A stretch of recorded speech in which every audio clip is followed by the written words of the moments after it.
Hi, this is Adrienne Palicki, Lady J from G.I. Joe Retaliation, and you're listening to Anything Joe's, a collaborative journey through the world of G.I. Joe with Greg and Jaren. Yo, Joe!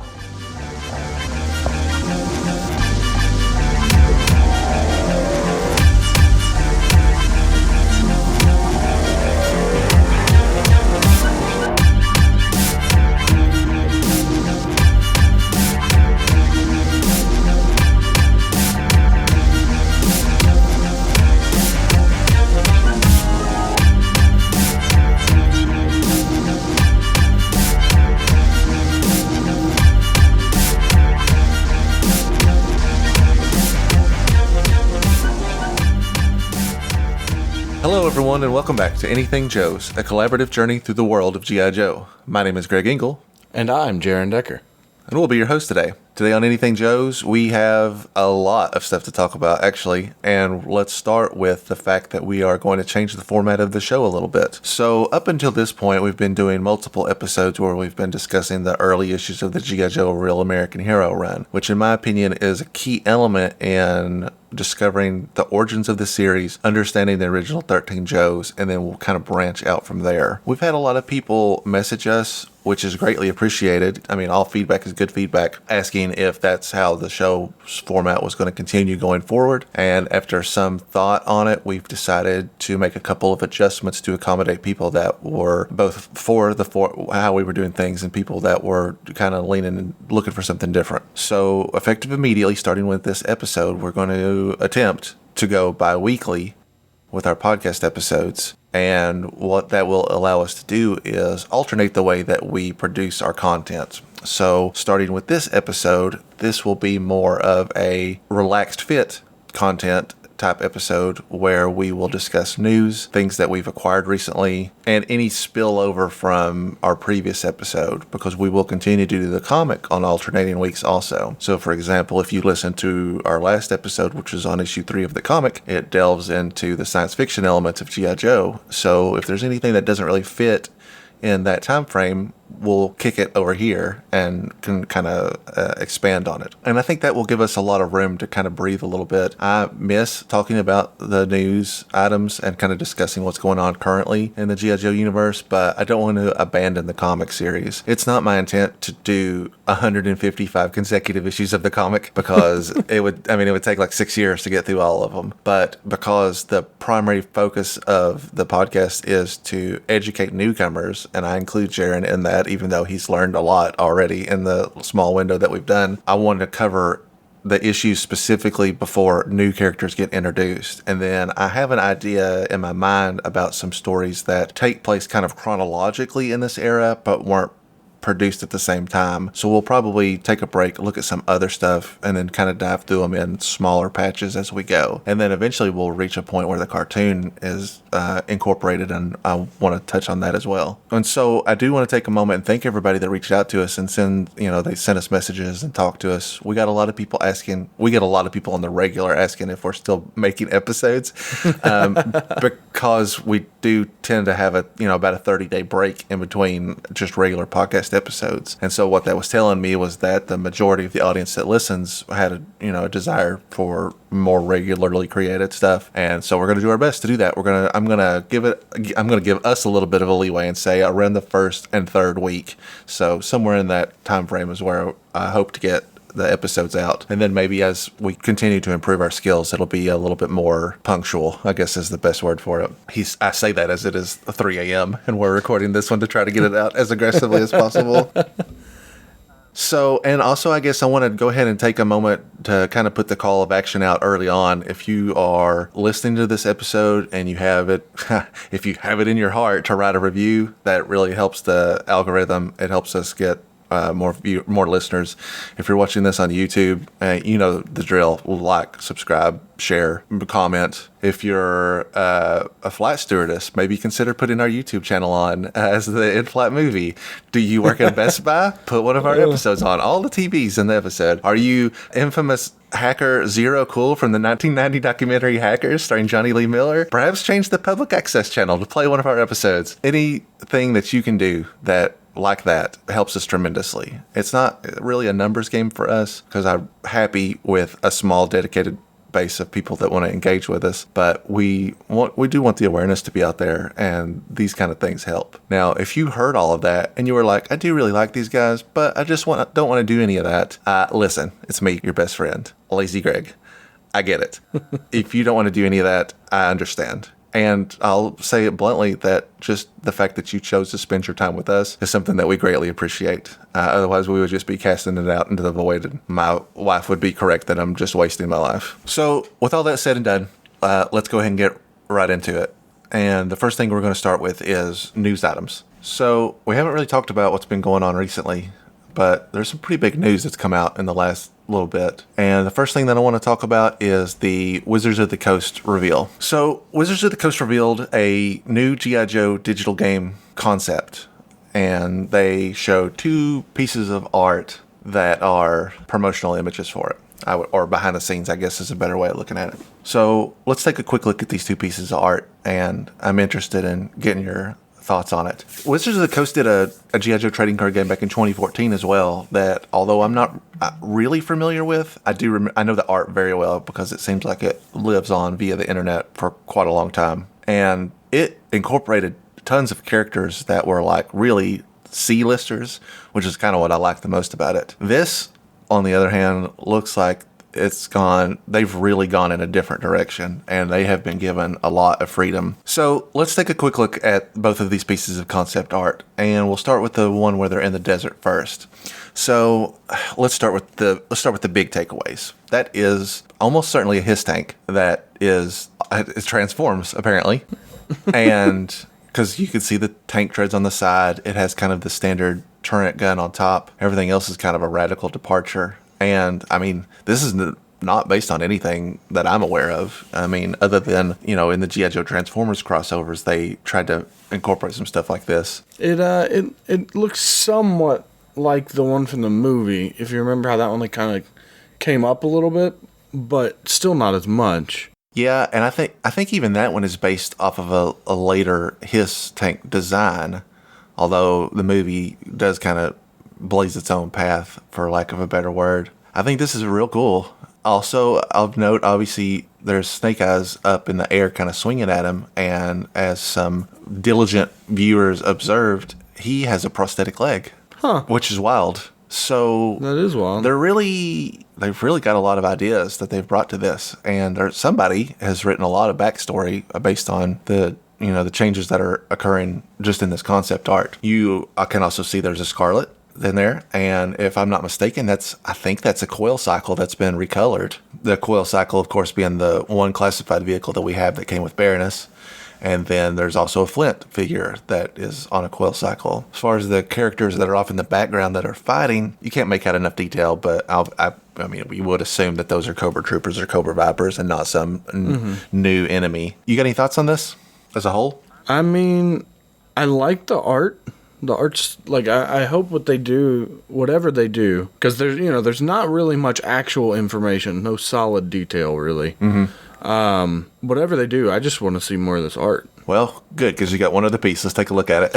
Heck yeah! So this piece of art, which has kind of a first-person shooter vibe to it based on the point of view, you get a better look at Snake Eyes, who has you get a much closer look at that prosthetic leg. He's got a completely new designed visor. It actually kind of resembles the Snake Eyes look from the Paul Aller book, which is a G.I. Joe kind of alternate universe. There's a slightly alternate view of that same HISS tank, although pretty much exactly the same. And then we have Scarlet on the left-hand side. That Scarlet looks great. None of this stuff seems heavily influenced by the classified line at all, which is surprising because I felt like they would really want to tie into that. But that Scarlet looks amazing. It's a real good tribute to just good old version 1 Scarlet. I really want figures of both of these guys that you can see. Yeah. That Snake Eyes with the orange and if you could get a prosthetic leg on there, that would be a really cool figure. It's a shame that the G.I. Joe wording it blocks a lot of stuff, but it does look more likely that is a Cobra Trooper in the background. And I'm going to guess that in the upper left-hand corner, they're constructing a terror drome. Although the gun isn't exactly the same. The kind of the rest of the design resembles a Terradrome. Again, if I could maybe see what that was clamping onto, maybe I'd have a better look at it. Mm-hmm. But yeah, this looks great, man. I mean, as far as concept art goes, it exceeds the norm. Wizards of the Coast, I don't know. The only thing I really know about Wizards of the Coast is we make Magic the Gathering. Yeah, and a whole lot of money from it. Yeah. But they specifically use the word digital. So I think there's really only a couple of options here. I think we're looking at a mobile game for tablets and phones, or we're looking at a digital trading card game, which is that's kind of their MO. I don't think we're looking at a brand new actual video game because we just came off of Operation Blackout, and it's just I think it's probably just a little too soon for that. And that's really not Wizards of the Coast vibe. Yeah, if it was a video game, they would have had to have been in development at the same time at some point. Yeah, you're absolutely right. So I think we've probably got a brand new concept going here, and it looks like it's got a lot of radical new ideas, and I will have to wait and see what else is happening, but I am very interested in this. I am excited to see what they're going to do with it. This is almost certainly something that I will play. There's a G.I. Joe mobile game available right now. It's pretty bad, but I still play it from time to time. So I'm hoping that it'll be better than this. I'm afraid that if it's a digital trading card style game, like a TCG, that it'll be kind of pay to play, much like people that play Magic the Gathering online. They buy digital cards to build their decks now. Like that's an insane concept to me, but at the same time, the other half of my brain is like, yeah, but if it's G.I. Joe, you'll do it, right? And of course, I will. You're absolutely right. So more to come on this, but both of these pieces of concept art are pretty stunning in my opinion. Yeah, they're really cool art. I mean, I'm excited to see. Like I said, hopefully we get figures of it if it does well, because both those characters we get good looks at both look really cool. Next news item comes to us from Deadline. They broke exclusive news this week that Lady J was going to get her own live-action television series. Adrian Palicki just coincidentally happened to open our show today, but my understanding is that she will not be playing Lady J in this iteration, that they are trying to distance themselves from the previous G.I. Joe movie universe, and that this is supposed to probably tether in closer with the Snake Eyes movie. So, showrunner, this is Eric Olson. He's also the executive producer of Carnival Row, which is another Amazon show, which I've never seen. Have you ever seen that? I have not. He did... He was the head writer on Man in the High Castle, which is I have seen and is very good. Yeah. And he was the showrunner for the third season of Daredevil. So that's pretty good. I mean, that's pretty good groundwork. And the quote pull from Deadline here is that the series will be a standalone story centered around Jay, which will also connect to the larger G.I. Joe universe. There's been a bit of discussion regarding this. Some people are not happy that Lady J is kind of the main character of this. I personally don't have a problem with it, and I think it has a lot of potential. Kind of in my mind, the first thing I was visualizing as a show that sort of like Alias. I don't know if you've ever watched Alias, where it's like all spy stuff and secret agent-y, and I don't think I have. A good show. And also, you have to think that if they want to tie it into the bigger G.I. Joe universe, we already know that Scarlet is in the Snake Eyes movie, so it would probably be a little too convoluted to try to do that as well. And they probably want enough freedom in a television series to operate independently. A lot of people, and not unfairly, wanted to see the Chuckles story that is very well known from the G.I. Joe Cobra IDW run. They've been saying for a long time that it should be adapted for more of a multimedia project. But I'm not sure if Chuckles has the long-reaching effect that casual viewers would be into. Whereas Lady J, who really doesn't have enough of a backstory to be locked down and is still a popular character. Like, I know Lady J kind of gets sidelined by Scarlet and Baroness a lot, but she's still popular enough to pull a show like this and be popular. And I think that the ultimate hope is that people that are non-G.I. Joe fans would still watch this and be into it. And then maybe there will be, like, I don't know if you've ever seen the G.I. Joe Renegades cartoon, but the later G.I. Joe Renegades episodes would always be like they'd meet one character of the team, they'd help them out in an episode, and then they'd kind of be done. And then at the end of that run, it was kind of implied that they were going to pull all those characters onto their team and build a gigantic, network of G.I. Joes. And I like that idea. I think that idea would carry over well to this, where individual episodes you would see characters that aren't maybe regulars, but would be, just a little bit of way to kind of like, for true fans, you kind of get all these little nods. I have no idea how much Cobra will be involved, and if they've already, will there be specific Cobra villains? Maybe Cobra Commander might be too big of a pull, so maybe they'll do something like, maybe she's fighting Destro, like maybe Destro's the main villain, or maybe Destro won't be grounded in reality enough for this show, which kind of is putting off a vibe that they don't want it to be too outlandish. So maybe they'll pick like a Tomax or Zaymot, because that would also tie back to the G.I. Joe Cobra series with Chuckles, where he was just basically like a guy in a suit that was a pretty big threat. So I guess we'll have to wait and see. I think this is great news, bottom line. Like, I got a lot of speculation about it, but any G.I. Joe exposure is good exposure. Like, we haven't got a lot of stuff like this. There hasn't been a G.I. Joe live action show ever for television. So this is a huge pull. And if it's successful to any degree, that's good for the brand, bottom line. Yeah, I'm really hopeful for this.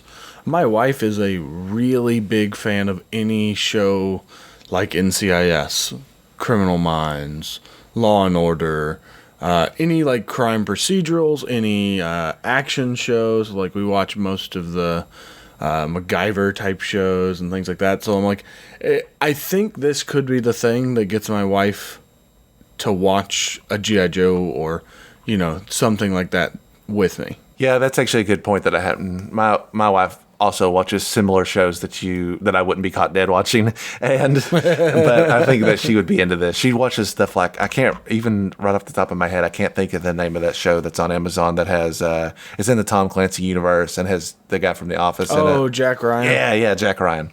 I love that show. So I would love a G.I. Joe show in that vein. So that's kind of the vibe that I get initially, is that it might have a lot of really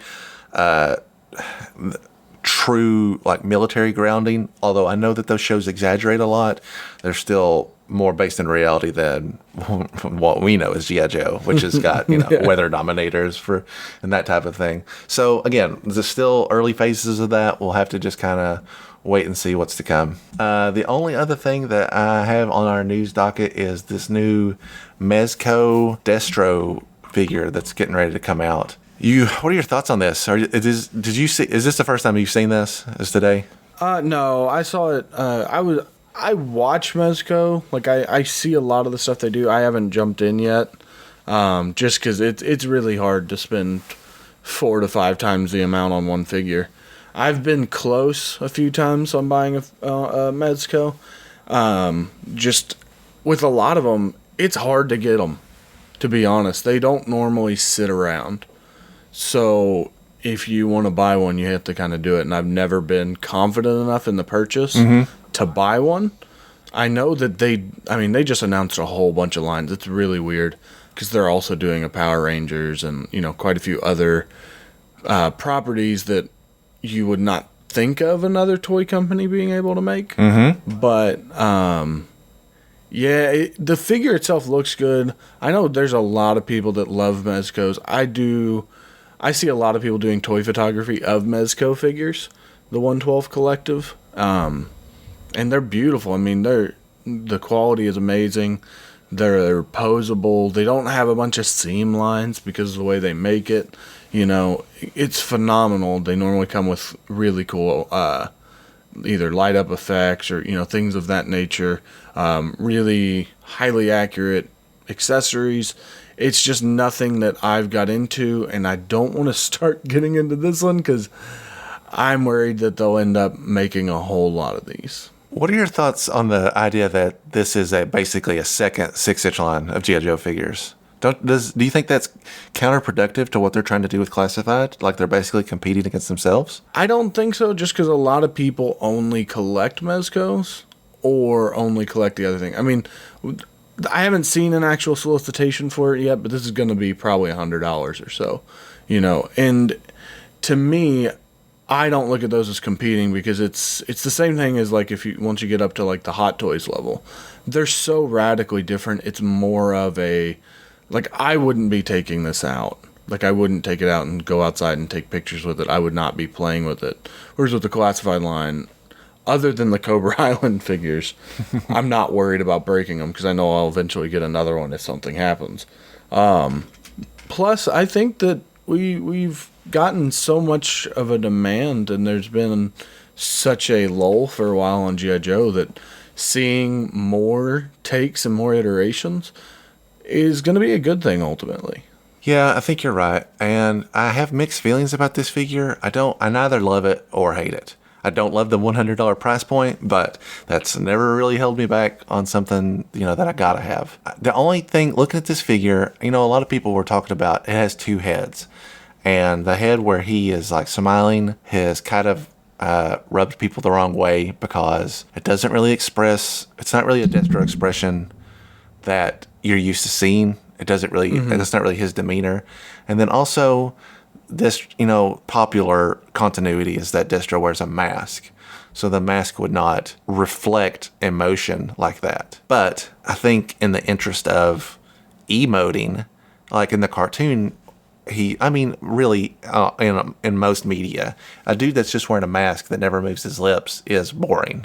So in the cartoon, they basically did react like this. And in the original Rise of Cobra movie that nobody likes, it was more, well, actually, and I'll back that up also in the IDW reboot, it is not really a mask. It's more like a Terminator 2 style liquid metal that grafts to his face. I don't think it's too outlandish. And I do think the second head does look like a mask. It's very there's no emotion really in it, or not a substantial amount. Yeah, and there's like very sharp points on the cheeks and on the eyebrows.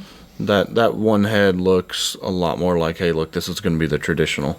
And I think that's cool because I think it gives something for people that are into the cartoon, and then there are people that want a more authentic look. The only thing that doesn't really jive with me is that they use a real cloth for his outfit, and I'm not real familiar with Mezco stuff, but I'm not a big fan of that. It gives it like Amigo feel.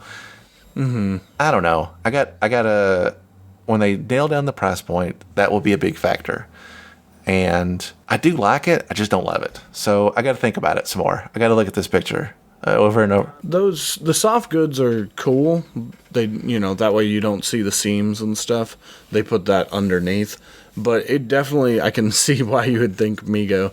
I think this is going to be one of those things that will take off some of the frustration with the classified line and the Cobra Island line.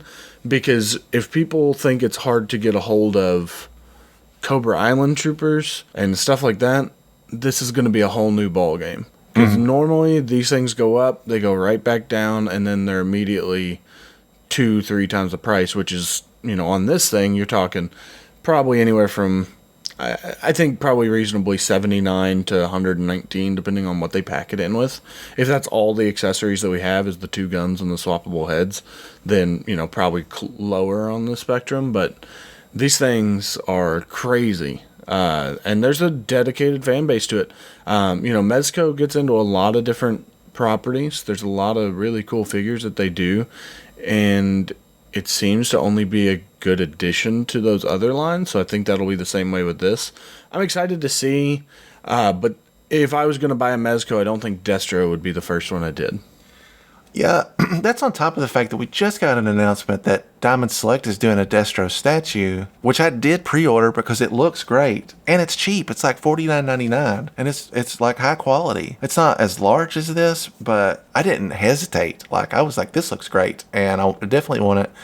And it was like it's like 10 inches tall. So I'm kind of getting an overflow of Destro stuff for no apparent reason. That'll be another thing that I have to factor in as I'm like, well, I just bought another Destro thing. There's nothing against Destro, but I don't want to be swimming in Destro stuff.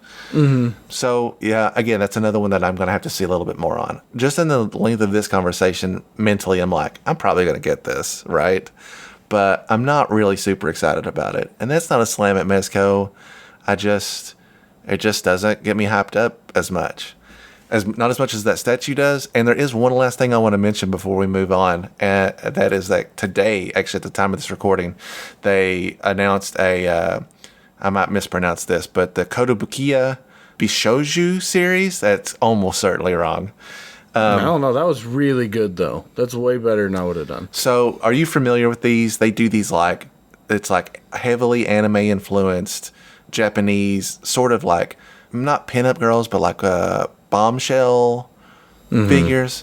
They've been doing a series of these for G.I. Joe. They did a Lady J, they did a Scarlet, they did a Baroness. And I own all three of them. I think they're great. They are really out there because they're taking a property that's never really been stylized this way, and they're re-envisioning it. And I get that that's not for everybody, so if you're out there like, these are dumb, not my Lady J again, then that's fine. It's a very specific market, of which I apparently am a part of. They announced today that there's going to be a Don Marino, who is the current Snake Eyes in the G.I. Joe, a Real American Hero continuity. This will be the first official second, Snake Eyes 2 isn't the right word, but this will be the first official Dawn merchandise that's come out since Dawn was created. They didn't show the full image, they just have like a teaser image, and it looks like it's probably not dated until 2022, so we've got quite a ways to go, but that's still pretty exciting. Unless you're just like so stuck in your ways with G.I. Joe, and I know a lot of fans out there are,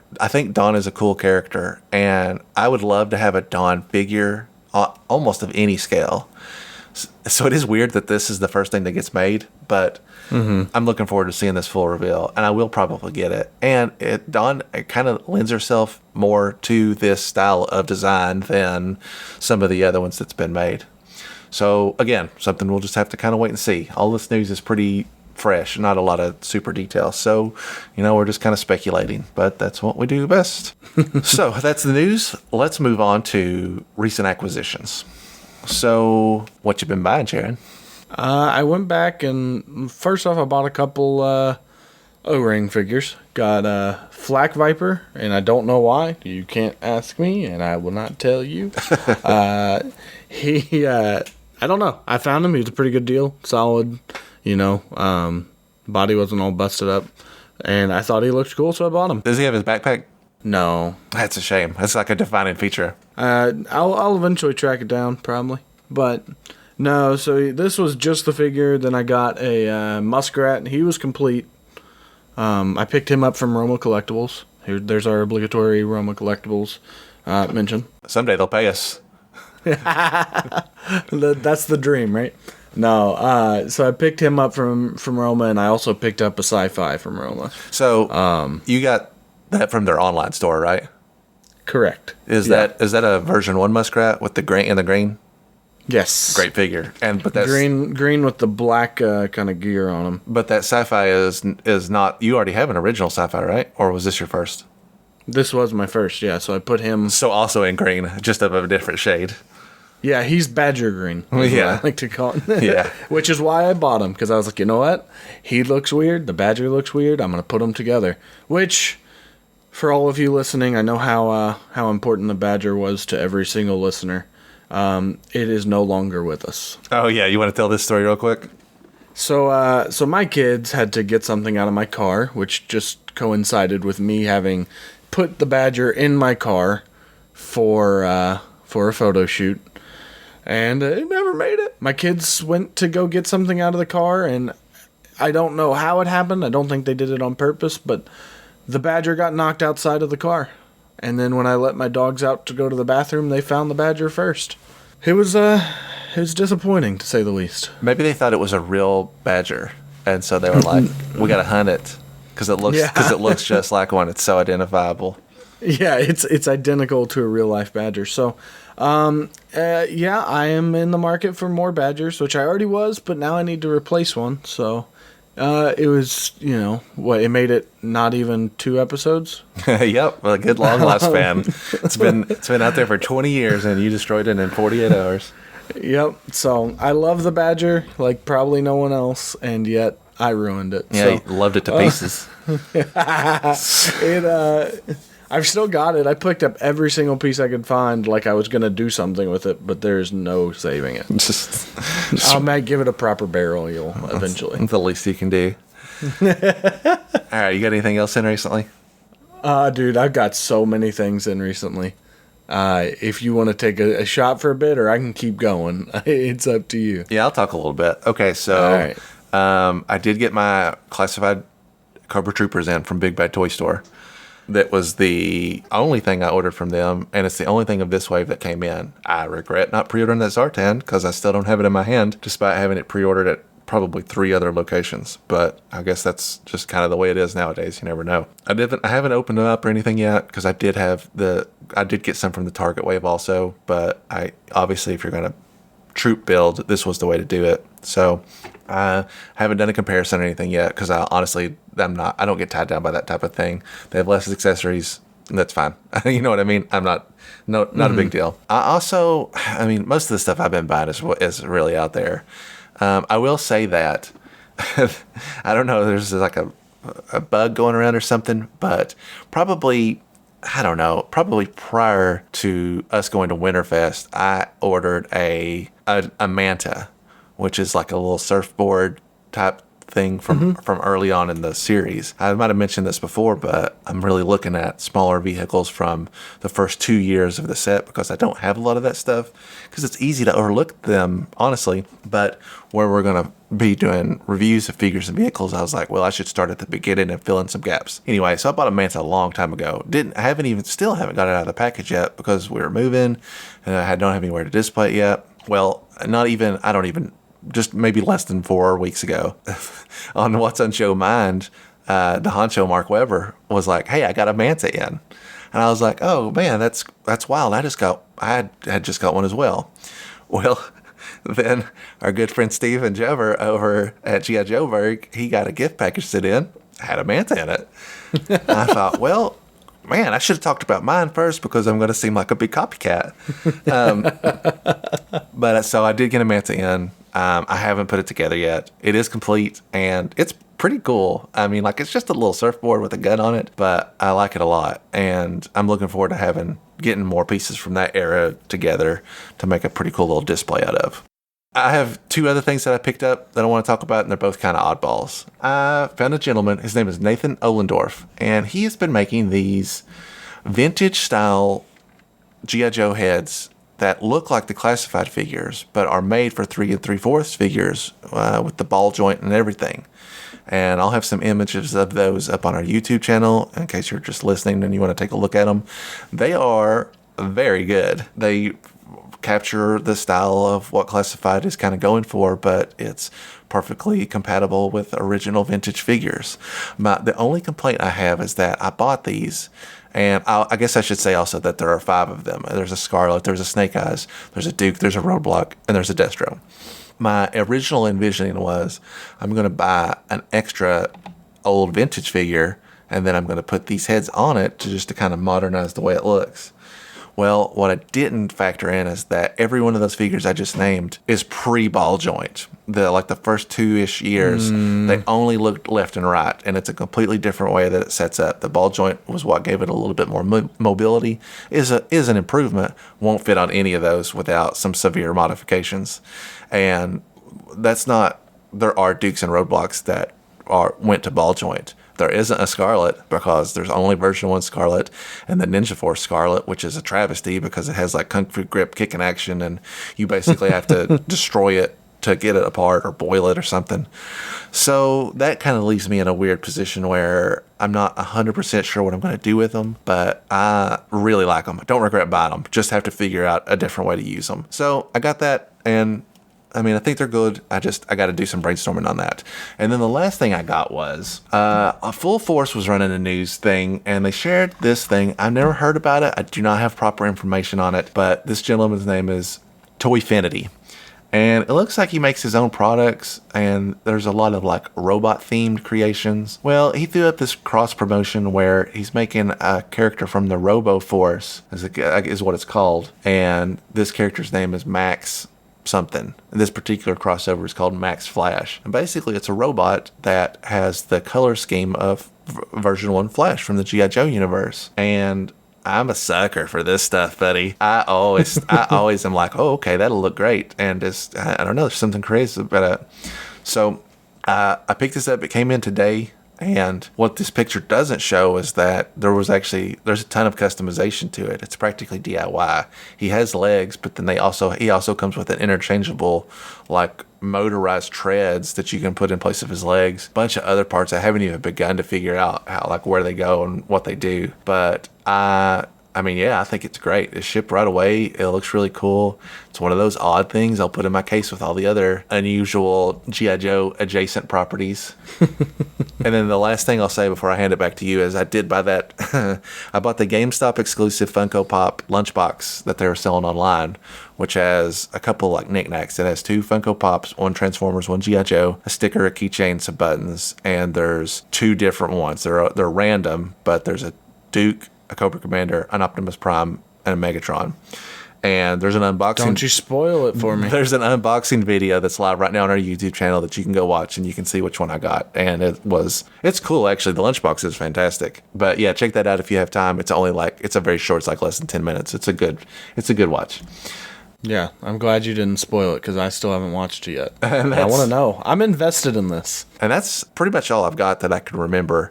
Got a lot of different stuff cooking and I'm watching a lot of different stuff, but I've been buying a lot of G.I. Joe adjacent stuff, and I need to get. Oh, actually, we'll get back to this in a minute. But I did buy some other stuff. But we're saving that for the main session. Is there anything else that you've got that you want to talk about? Yeah, I picked up a couple Black Major figures. Those were my first experience. I don't think I had talked about them on the podcast yet. I got a couple of the Renegades figures from a friend. I got it's a Ripcord and a Cobra Trooper from Renegades. Pretty cool. My favorite thing that I've purchased recently as a pick-me-up since the Badger died is I got a Barracuda. Oh, nice. Not the first time you've been talking about this. It's not? Talked about wanting a Barracuda for a little bit, I believe. Oh, wanting one. Yeah. Yeah. I was going to say, I thought this was the first time I talked about buying one, but yeah. So I got that in. It's pretty cool. I like it. I like the little missile launcher on top. I haven't got it in the water yet, but I will. I'm going to take a little bath, fill it up, and we'll go in there. I picked up that terrible Duke from the Retro Collection where he's yelling at me. Oh, yeah. He's still yelling at me right now. Got a couple. I ordered a Snake Eyes Commando head, so eventually I'll share some pictures of that when it comes in with my extra Snake Eyes. Make it into a Commando Snake Eyes. Think it'll look cool.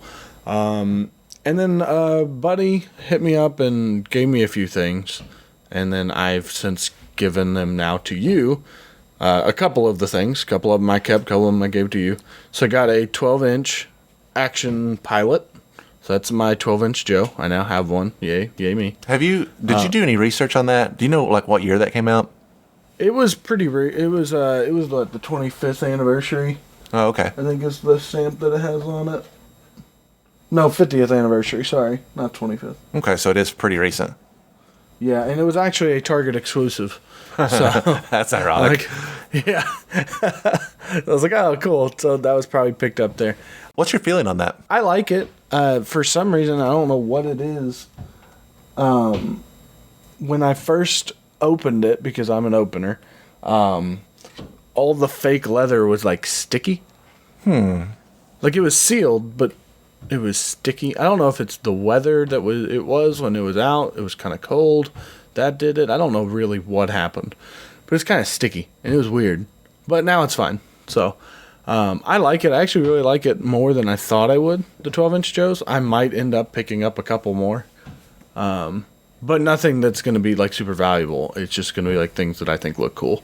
Maybe, like, some World War II ones, because I've got some of the Marauders World War II, so might pick up a couple World War II 12-inch Joes. I got the Retro Fang.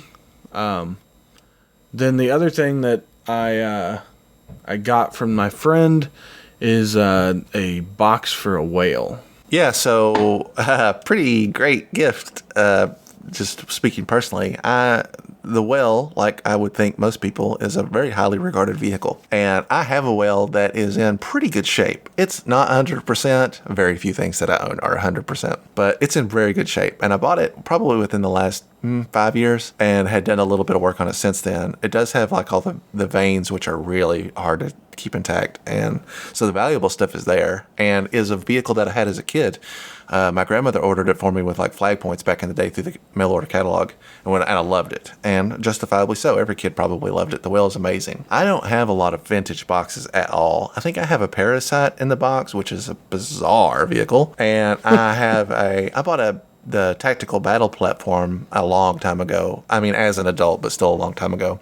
And it included the box, and I've held on to that. But for the most part, boxes are hard to justify for the price point, and until you really have the room to do something with it, don't really have a good place in the average person's collection, I wouldn't think.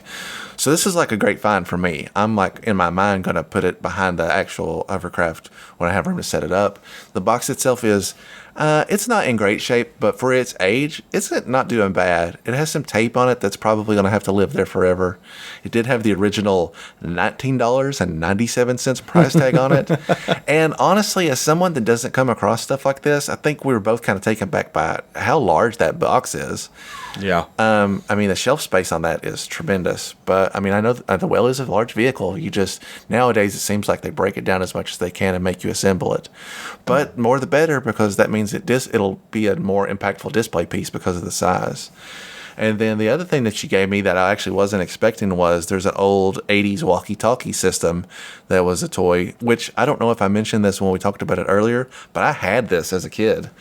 Oh, really? Yeah. That's awesome. I don't remember, I haven't looked at this one to remember how it works, if they come apart and you hand off the walkie-talkies, but I did have this as a child and played with it quite a bit outside with my regular toy guns, and I don't know. I had a stick that looked a lot like a gun that I used a lot. That's a weird thing to say out loud, but it's a very authentic memory of mine that I found a stick that was shaped very, very similar to a gun, and I used it all the time. If you asked me to draw it right now, I could. It's a stick. I haven't seen it in freaking 30 years. So yeah, those are great. And we kind of had basically it was like a little unauthorized trade, because I gave you an extra Cobra Commander from the classified series I had, and I gave you some comics that I don't know how they were duplicates that came into my possession, and I ordered a dog for you from Marauders Task Force to go with your law. So anyway, that's what we've been getting in. That probably won't be like this, because I don't buy that much stuff in a 2-week period, so we might have more time to talk it out. But although, who knows? Our next one, we might have gone toy hunting. So it just depends, man. I go through phases where I'm like, I want to buy a bunch of real cheap $20 vehicles and really bulk up my collection, and then sometimes I'll be like, I don't have a General, which is a very expensive vehicle, and one of the on my checklist of real big G.I. Joe things to get, it's up there. So sometimes I'm like, I'm just going to save up and just buy the General. But so I don't know. You never know what I'm looking at any given moment. So anyway, that's recent acquisitions. Now we're going to move into the final part of the show, which is kind of like just general conversation. But I did bring something specific to the table, because I've been going through a pretty big phase with restoration and reproduction parts. So Jaren, we talked a little bit about this a few weeks back, that reproduction parts are controversial, I think is the appropriate word, because, well, actually, let me give you a little prerequisite. If you're I sometimes forget that we have truly new collectors that might not understand what's what. And so it's important that I explain it to the best of my ability. G.I. Joe is old. And a lot of stuff that is smaller is really lost forever and becomes rarer and rarer to find. And especially with the advent of 3D printers, people have been able to start duplicating these parts to a degree that is usually virtually unrecognizable without a master's degree in G.I. Joe knowledge. So I've got a lot of stuff that's incomplete, which I've mentioned before, and I work on a fairly limited budget for the most part. So reproduction parts for me are like a key way for me to have a display that is complete without breaking the bank. And I can give you several examples of stuff that I've purchased very recently. Like a big topic is the original version 1 Firefly came with a walkie-talkie. This walkie-talkie, if you've never seen it, is tiny. I mean, it would fit on your pinky nail. It's very small. Didn't connect to anything. Is easily a lost piece.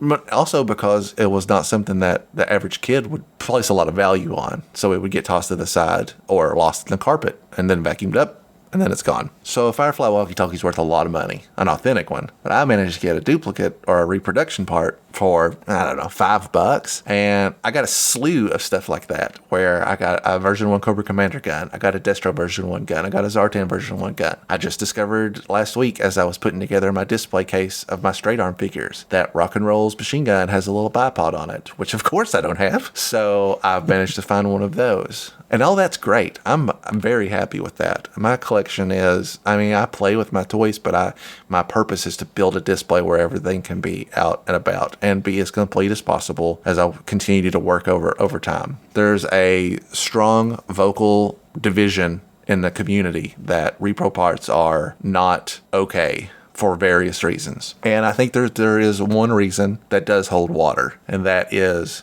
using a repro part and selling it as an authentic part and making a lot of money. And that's a justified issue with reproduction parts. I mean, it's real. It happens for sure. And you, again, like I said, sometimes it's so impossible to tell the difference between the two that you might not know it until you actually have it in your hand. I could buy a repro part. I could have repro parts in my collection that I don't even know are repro parts, because you'd have to investigate every little piece. And you had mentioned that, that the original old school Kenner Star Wars figures, that there were reproductions of those things as well, correct? Yeah. I mean, there's justification on both sides of this. I think reproduction parts are great, and I'm all in on it. But especially when you make it to be 1-for-1 with the original, it does add a bit of cloudiness to the intent. Do you have any thoughts on that? Yeah, I mean, I can definitely understand from the, as a new G.I. Joe collector, first off, I'm not going to get got by this because I'm not going to spend that much money. But if I was, I'd be pretty bummed to find out that the thing I bought is fake. But I mean, every day, probably not every day now, but every little bit we're losing original pieces. I just killed a badger, and that's one less badger out there in the world. Some people might say that's a good thing. yeah, probably. But there has to be a way to get things to just not have the ability to get an accessory to complete something. It's demoralizing. It makes you not want to collect, and you're gonna, it's gonna make you not want to keep up with it. You're not gonna want to invest in the line as heavily. Like when I was looking for an original Boba Fett, I was like, I want one with the gun, but I didn't care if it was repro or not. I just wanted it to look like the original gun. I didn't want to give it some random blaster from a random figure. I wanted it to be the correct one, but I don't care necessarily that that's there. As long as the figure itself is original, I'm fine with it. All the accessories you can put repro for me. I don't really care that much. But like I said, I can understand why people wouldn't want this to be a thing. I wish there were a way to make it more easily accessible, and I wish people weren't crappy and tried to take advantage of people, but it's one of those things that if you're going to put that much money into something, you're going to have to do some serious research. Yeah, and I think there are bigger examples of this out there as well. For example, Black Major, who we've already talked about, makes great figures in old vintage style. And he made a Starduster figure, and he made it in a bunch of different versions that never existed before. There was a Tiger Force Starduster, there was a Night Force Starduster, there was a lot of cool Stardusters, but there was also a regular Starduster. And this doesn't bother me as much because Black Major puts one key element in all of his figures that's unique, and that is that the rivets, specifically in the elbows, are placed backwards. So if you know that, then you know what to look for, and you can kind of spot a facsimile out in the wild. Now, I'll acknowledge that not everybody is going to know that, and you could get duped. But also, simultaneously, Black Major figures are not of the same quality of an original Hasbro release. Mm-hmm. If somebody put a regular Starduster and a Black Major Starduster in my hand, blindfolded, I could tell you which one is the Black Major because they just don't move quite the same way. That's not a slam on Black Major. That's just part of the production process because I love Black Major stuff. And I absolutely do. But again, it falls under that kind of shady umbrella of there is an opportunity for deception with that. Let me give you a couple of other examples of things that fall under reproduction and reconstruction and I'd like to get your opinion on it because this is all stuff that I'm dealing with right now. For example, carded figures right now, it seems like maybe now more than ever, are experiencing degrading O-rings. If you're not familiar with an O-ring, it's the small rubber band that holds a vintage figure together. And they are essentially all on a timer. These are figures that are put in sealed environments, essentially, have never been open, touched, or played with, but yet still that rubber band O-ring is disintegrating over time. So now you start to see a lot of carded, very old, very valuable figures that are loose. Like they're not held together at all, which immediately impacts the value considerably.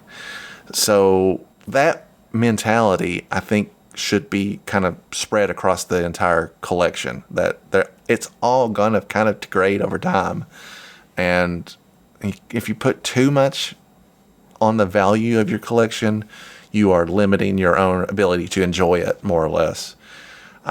It doesn't bother me that my Firefly's walkie-talkie is a duplicate or a farce, if you prefer. It does bother me that I can't display him the way he was meant to be, like in a complete state. Okay, let me delve into something else. I've been working on restoring my USS Flag, which is a lifetime thing to work on. It's a project that I've been working on for a decade, seriously, because I got mine in a pretty big state of, it needed a lot of work when I picked it up.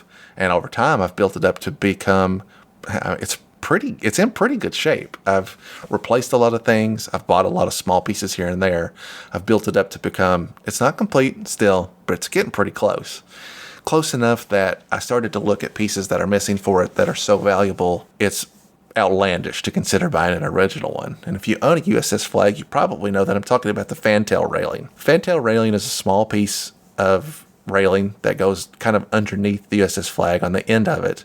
And that's it. It's just a rail piece that's supposed to keep your G.I. Joes from falling into the water while you're moving. And it's very easily lost. It probably broke off pretty easily. I don't think I've ever seen a real one. Well, I found a dude that made one, so I bought it. And it turns out he made a lot of stuff, so I bought a lot of stuff. I bought those little radio antennas that are commonly missing.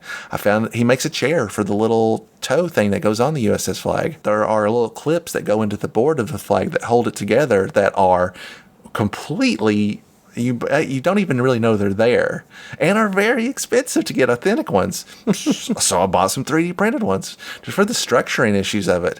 I could go on and on. I mean, I probably bought my flag is 10 to 15% not original anymore. How much does that affect the value of the flag? I don't know, because they will bury me with it, so who cares? So let me shy away from that because we've talked a lot about reproduction parts a lot. Let me talk about some other elements in restoration and reproduction that are kind of in a gray area.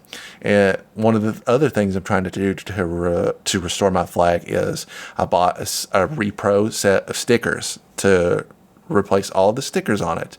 If you've ever owned a vintage G.I. Joe thing that has a sticker on it, you know that they get dirty, they peel off, they don't stay, they weren't applied right in to begin with. There's a lot of residue there.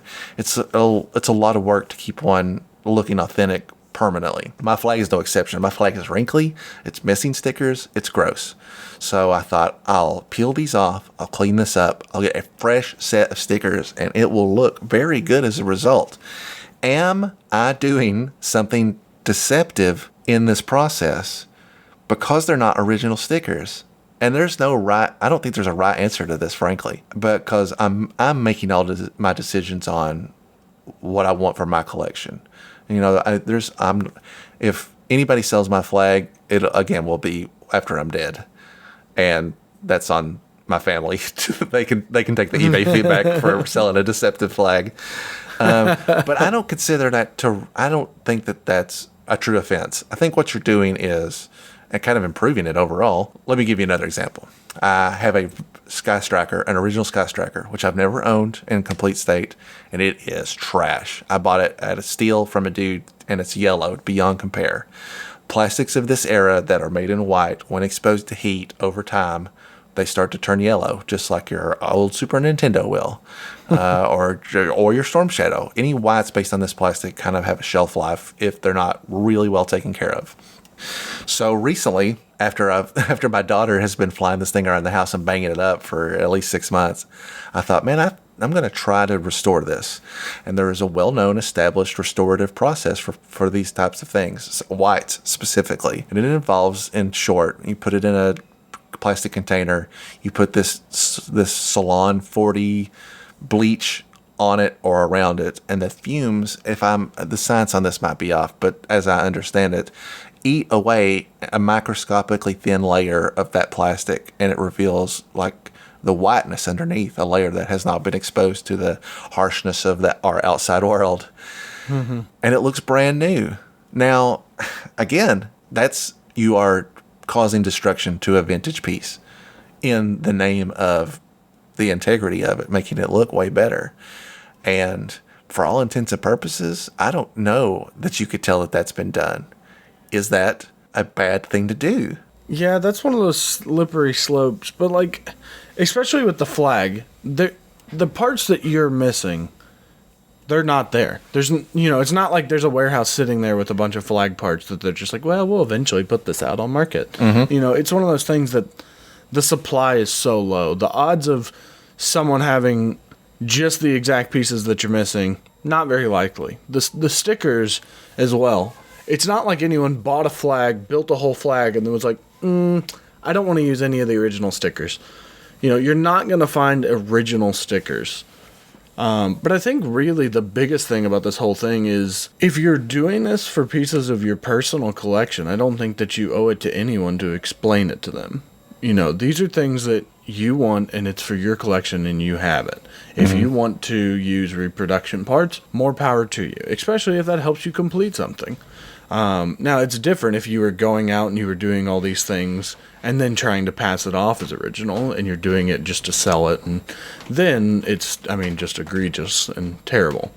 But I think as long as you're doing it for your own collection, more power to you. I think it's great, and I can't wait to play with your flag. I guess I should say that this is not something that I struggle with because I've been buying repo parts for a long time, and it's pretty much my only avenue. Like, this is it. I either don't have a complete flag ever, or I'll do this.